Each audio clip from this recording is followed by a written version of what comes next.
अजूनही सांगतो, कधीच अण्णासाहेबांनी मला उपवाशी राहू दिलं नाही. मी कॉलेज पण करायचं रेग्युलर, शाळेत पण जायचं. डबा नसेल तर अण्णासाहेब मला माझ्यासाठी त्यांच्या घरून डबा घेऊन यायचे. एखादा तास जर राहिला माझा कॉलेजचा, सिनियर कॉलेजचा, अण्णासाहेब विचारायचे, आज तू लवकर आलास, तुला कोणता तास राहिला? अण्णासाहेब, हिस्ट्रीचा, आधुनिक जगाचा इतिहास, हा तास मी केला नाही शाळेसाठी. पुस्तक घेऊन जायचो आणि मधल्या सुट्टीत अण्णासाहेब मला आधुनिक जगाचा इतिहास शिकवायचे. मोठ्या सुट्टीत डबाही खायचो आणि आधुनिक जगाच्या इतिहासाचे व्याख्यान मला अण्णा द्यायचे. प्रमोद, या नोट्स मला पाहिजे, मी काय बोलतो, मी काय तुला शिकवलं.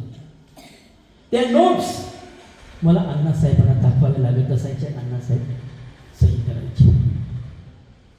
मित्रांनो, विज्ञानाचे शिक्षक, पण इंग्रजी आणि उर्दू या दोन विषयांची विशेष आवड होती. आज आपण आपल्या परिसरात साधना सहकारी वस्तू भांडार आपण पाहतो. ही कल्पना कोणाची होती? ही अण्णासाहेबांची. यशवंतराव चव्हाण महाराष्ट्र मुक्त विद्यापीठ याचं केंद्र या ठिकाणी स्थापन झालं होतं. या केंद्रात मोठ्या संख्येने विद्यार्थ्यांनी सहभाग व्हावा, ग्रॅज्युएट व्हावे, यासाठी अण्णासाहेब स्वतः गावागावात मला घेऊन फिरायचे. आणि कोणती मुलं ही तर 12वी झालेली आहेत, त्यांचा शोध घ्यायचे, नावं लिहायची. मुलं म्हणायची फी भरण्यासाठी पैसे नाहीत. अण्णा म्हणायचे, मी तुझी फी भरतो, तू ऍडमिशन घे.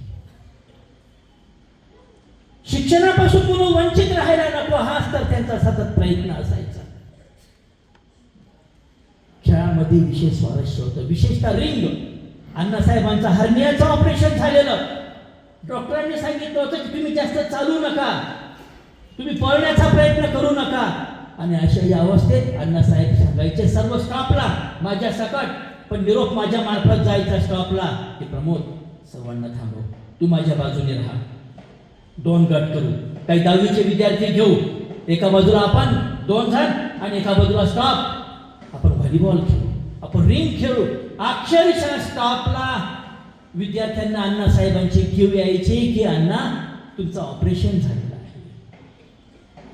अण्णा ऐकतच नव्हते, इतके बेभान होऊन जायचे, भान हरपून खेळायचे, तरुणांना सुद्धा लाजवून द्यायचे. खो खो या खेळात एक हेडमास्टर माणूस, साती तालुका एज्युकेशन सोसायटीचे विश्वस्त, आणि अण्णा स्वतः खो खो खेळात पंच म्हणून काम करायचे.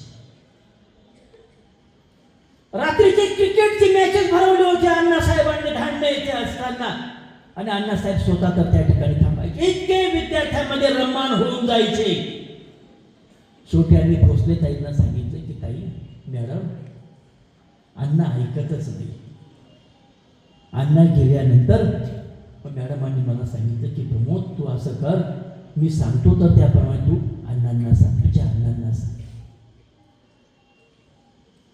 मी ते सांगितलं, पण तरी अण्णा ऐकायला तयार नाहीत. कारण आम्ही एकाच मोटरसायकलने अप डाऊन करत होतो, आणि मोटरसायकलने जात असताना अण्णा मला कधीच बोलू द्यायचे नाही. इकडे वळायचं आहे, अण्णा उजव्या खांद्यावर हात ठेवायचे. इकडे वळायचं आहे, या खांद्यावर. ज्या बाजूला वळायचं असेल तर त्या बाजूला, डाव्या बाजूला वळायचं असेल डाव्या खांद्यावर हात, उजव्या बाजूला वळायचं असेल उजव्या खांद्यावर हात, थांबायचं असेल पाठीवर 2 वेळा. आणि थोडी स्पीड वाढवलं मी गाडीचा, अण्णा माझे कान पकडायचे. मी समजून घ्यायचो की स्पीड वाढलेला आहे. असे अण्णांच्या खानापूर. त्यांच्या सर्व नातेवाईकांकडे शनिवार रविवार आम्ही जात होतो, गप्पा मारत होतो. आदरणीय अण्णासाहेब रामराव माधवराव भोसले यांचा एक अनुभव सांगतो मी, अजून एकच सांगतो. रजेचा अर्ज आम्ही लिहितो, म्हणजे आपण लिहितो सहज. आता आपण लिहितो की काय लिहितो, रजेचे कारण, खाजगी काम. मी काय लिहिलं की आजारी असल्यामुळे. आजारी नव्हतो, पण काय लिहायचं, आजारी असल्यामुळे असं लिहिलं. अण्णांकडे अर्ज पाठवला मी एका मार्फत. आजारी आहे, मी घरी होतो मस्तपैकी. अण्णा, मी क्रिकेट खेळत होतो मुलांमध्ये.